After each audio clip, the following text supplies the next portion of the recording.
Hey, Ayo. My name is Cesar Quintero. I'm here, one of your mentors in Miami, and I'm here ready to answer some questions. So let's get started with Sam Tran. How did you find the idea of your first company? I have worked with my family grocery business for a long time, and I'm finally ready to start my own thing, but I don't know what. What would you advise me to look at in my life to figure out what's a good business to get into? That's a great idea. I think three things I want to add here, Sam. Number one, there's a book by Gino Wickman called Leap. In that book, he has a test that can help you understand what type of business works best for your personality, for the lifestyle you're looking for. That could be a shortcut. You could go to the book Leap. Another thing I like to add on here is a lot of times when people approach me and ask me what their business should look like, there's a concept called Ikigai. Ikigai, I-K-I-G-I, Ikigai. It's based on 4 different things you need to look for when you're looking for your next job, when you're looking for your next business. Number one, what is your purpose? What do you want from life? What gives you joy? What gives you flow? What gives you energy? Right? So things that bring you purpose. Number 2, what are you good at? What are your strengths? What are things that you're good at? Then number 3 is what can you make money in? What can you financially create that makes money? And then number 4, what's good for the world? So there's those 4 questions that I would ask for you. And then, because if it's something you love and it's something you're good at, but you don't make money, it's a hobby, right? And if it's something you love and you make money, and it could be something that, so depending on where you're at, if you find something that fills all those 4 buckets, can help you make a better decision. And that way, because entrepreneurship is tough, getting started is tough. So getting that flow of people really, that flow of energy of things that align with your purpose, with your strengths, with the things that are good for the world, it's impactful nowadays more than ever, and then makes you money, that's a perfect thing to think about. So whenever I look at different opportunities, I use that as a filtering mechanism to make those decisions. And then the third thing I want to add is there's a big trend in all of entrepreneurial thinking that nowadays it's easier to buy a business and make it better than it is to start one from scratch. So what do I mean by this? A lot of boomers are retiring, especially in the service area. There's a lot of people that are retiring and they don't have people to leave their businesses to. So sometimes they don't have enough money for retirement. They don't have enough people to leave the business to. So it could be a good value proposition to buy that business from them, bring them to the modern era, revamp them, and really make them grow. So that's another way that I've seen. Harvard now teaches this, MIT, all of the good business schools are saying the new type of entrepreneurship is buying something smaller, ramping it up, making it better, bringing it to the future, and ramping up.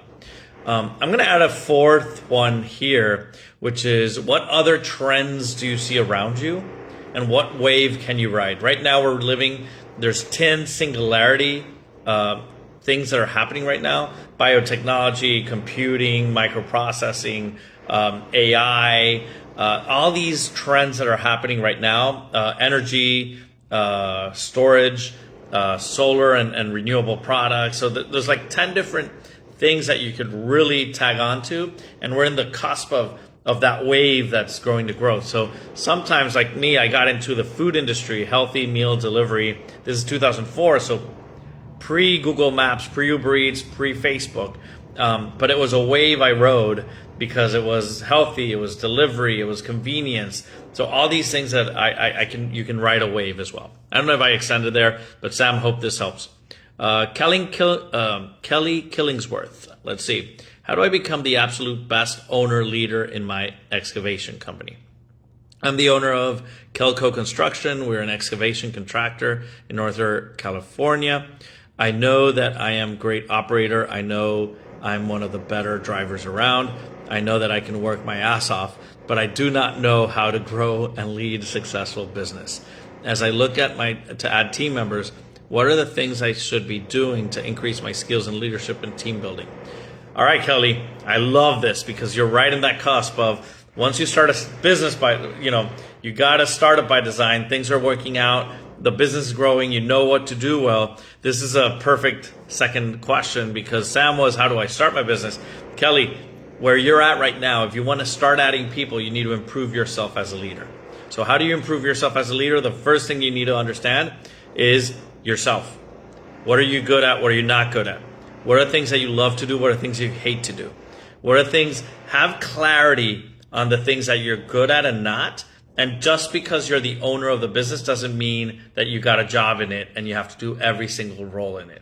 So the more you understand yourself, go in a journey of self-discovery, understand who you are, what your purpose is, understand your value system, understand what you put up with and what you're not willing to put up with. And that way you're building a team that resembles that alignment and vision and purpose and values and where you're going.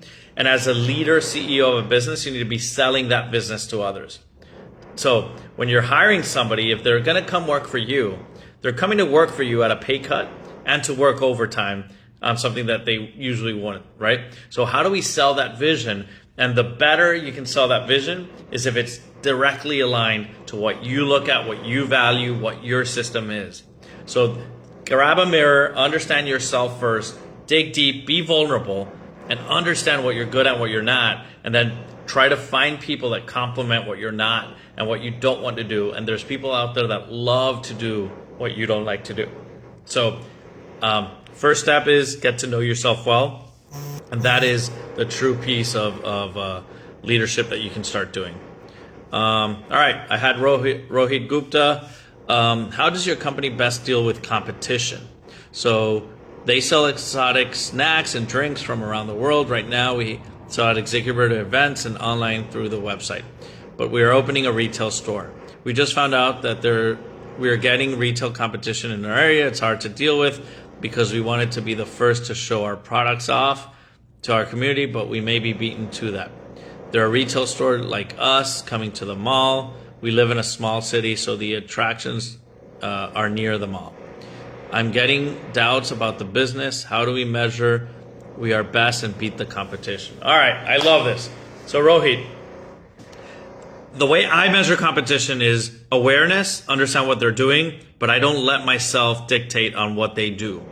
I focus on myself. This is an abundant world.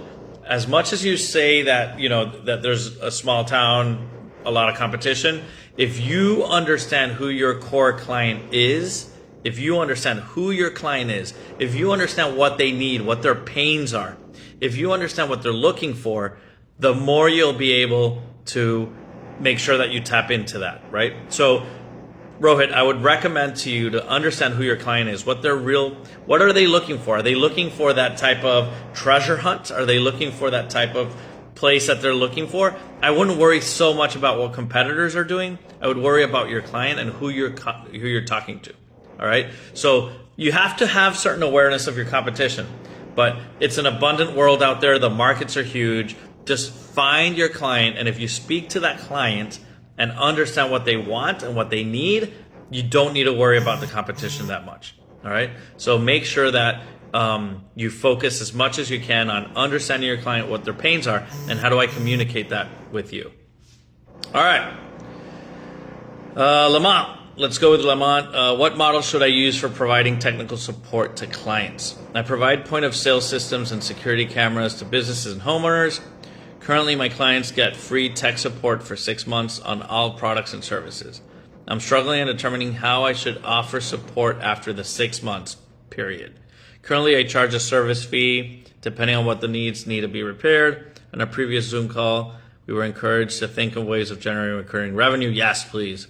I am thinking of offering a retainer fee to business where they pay an annual fee depending on the size of the company. And if that provides them with IT support. Okay.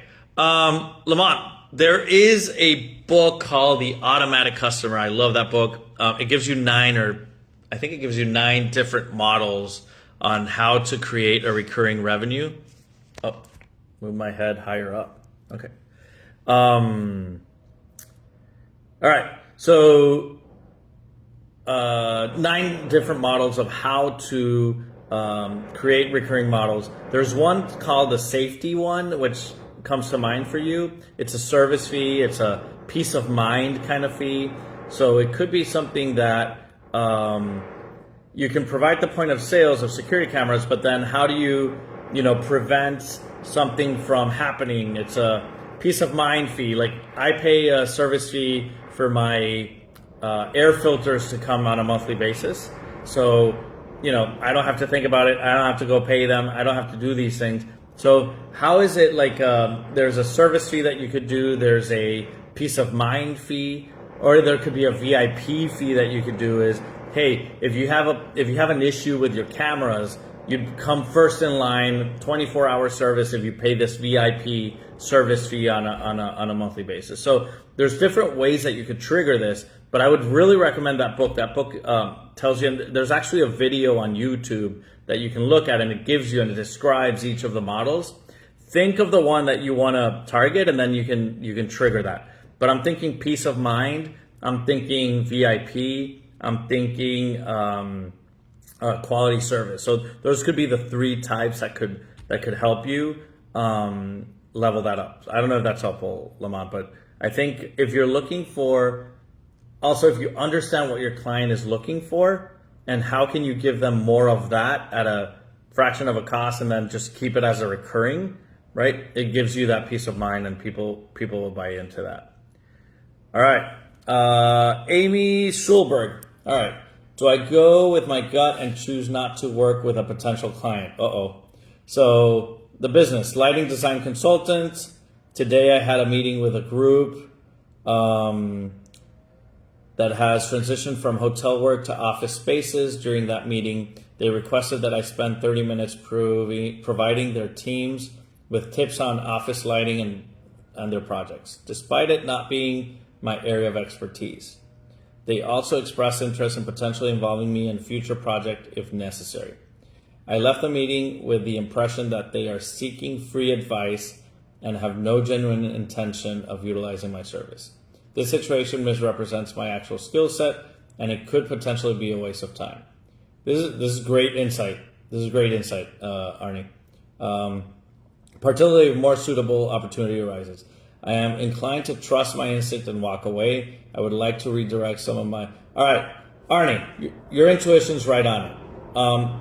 Focus on what you're good at and what you're great at and what you get flow, joy, and passion around. At this point, we need to get any client we need. We need to improve our sales. We need to grow our sales. We need to do all these things. But if they're not aligned with the type of work that we are good at and we like to do, then it's wasting our energy and it's wasting our time. A lot of times when we're thinking about understanding people and bending over for clients that want us to do things in a certain way that is not the way that we know how to do things and it's a proven way that we can deliver quality, we are setting ourselves up for failure. So your intuition might be right here in saying, this is possibly a person that's wanting it for free, but then at the end, it won't be a right client for me.